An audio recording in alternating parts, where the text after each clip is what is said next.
Hello, I'm Rebecca Smithorn, cover conductor and lecturer with the National Philharmonic. Welcome to Composers in Crisis, where we talk about composers whose lives and art were not just disrupted, but actually transformed by times of global crisis.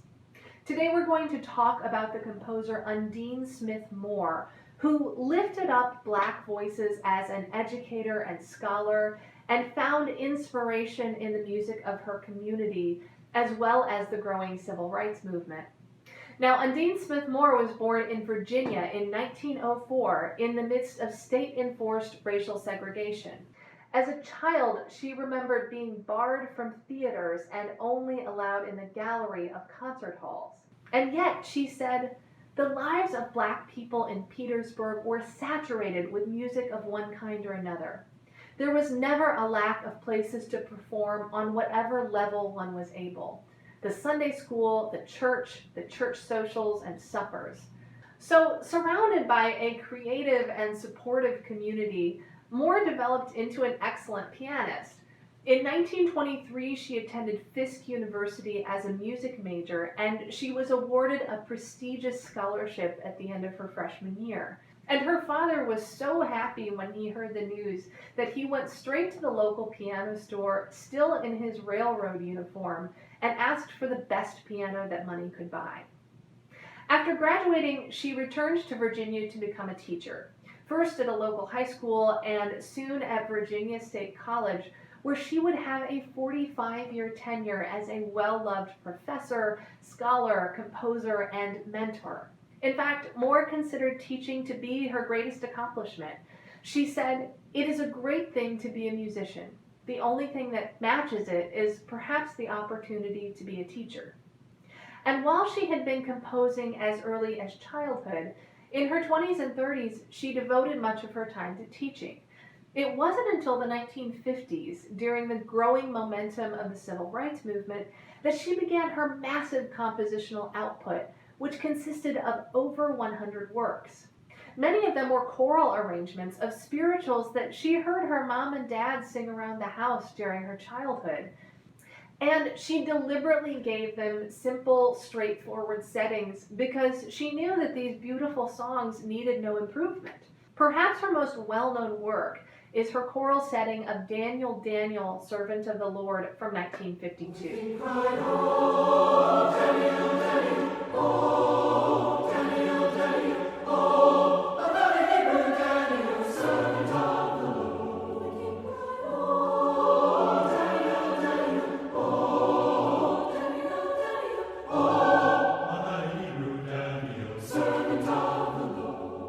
But she also experimented with progressive styles and instrumental music.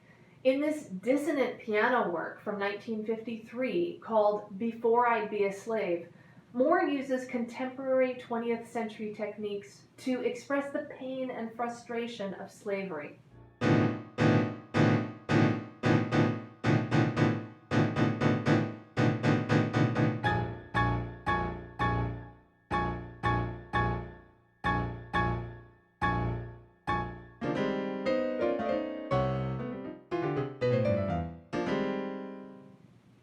Moore's greatest work was her oratorio Scenes from the Life of a Martyr, based on the life of Martin Luther King Jr.